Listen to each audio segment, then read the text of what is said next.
Jamilu alira baki Kyagulanyi abasinga mumanyinga Jamilu Mukulu naye political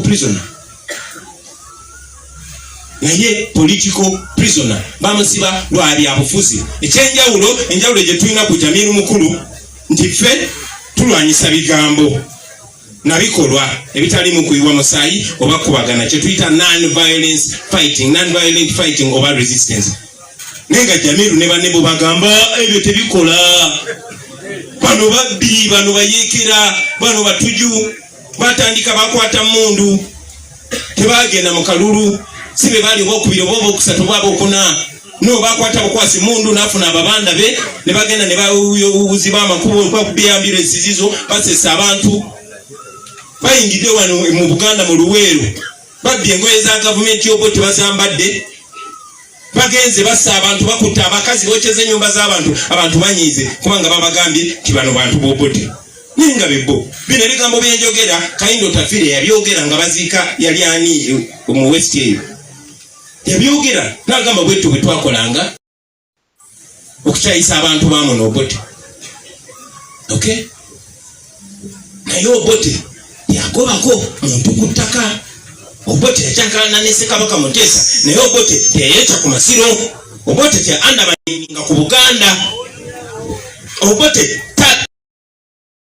tanga ko muntu namusindika andama akakanye azalawa Abaganda ne maso gabwe Abaganda bo bagamba ukokola tonyindeka nyuma baduka misinde. Abaganda mwe mwalwana ne mulita bana abasajja yemwe mwafa Abaganda ekitundu kya milioni emitwalo 50.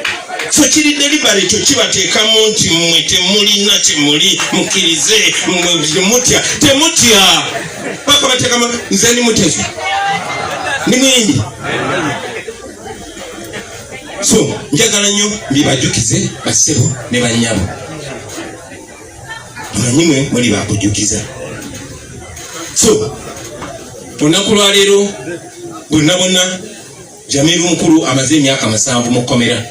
Neba kyakwata abantu basooka busoga ne bagenda bujiri bagenze bayoge bakuta basiramu bonna muri ba ADF buli goba ngolina amagezi buli bala bango reasoninga ngabakaba goli wa ADF juzi bagenze Luweero ne bayola basiramu bonna timwe muri ba ADF ne babakwata era mwalabya mawulire ngomogezi wa maji ataddewo akambeke engera ataddewo obutupa bwa minoto n'obusanikira ataddewo n'obubugo atagamba bino ebade bako sokola bomu temwabira bimawulire basemu ne banyaba kati obanga oli musiramu naddala abali Luweero abayiwawo omubiri bana basajja ne bajja ng'ewuwo wali akacupa ka minowota akakalu ng'waliwo akabugobugo baaliwo obusanikira bwa chokolo okimanyi nti nno olabika oli mukozi wa bomu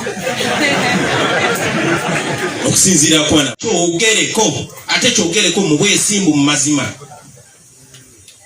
naye imani yo bwe bannafu nnyo nga toyinaamu nga watya nga basinga obungi ku mmwe wakiri kikyawe kikole ki kikyawe kuba ekiri kigwana wala naffe Abaganda batuyigiriza bwe batyo kikyawe.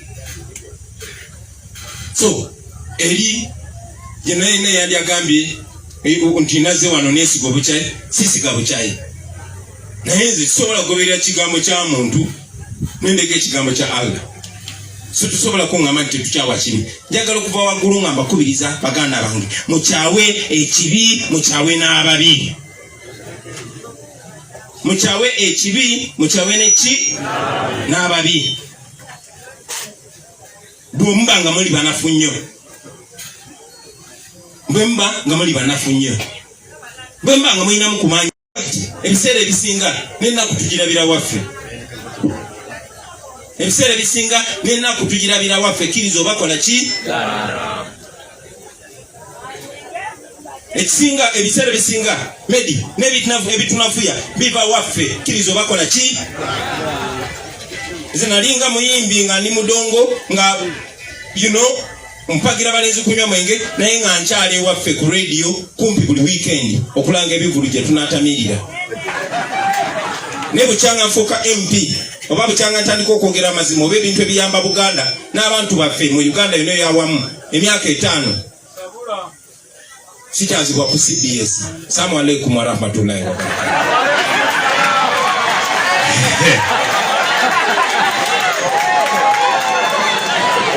President nizake mweze kwatulira abantu.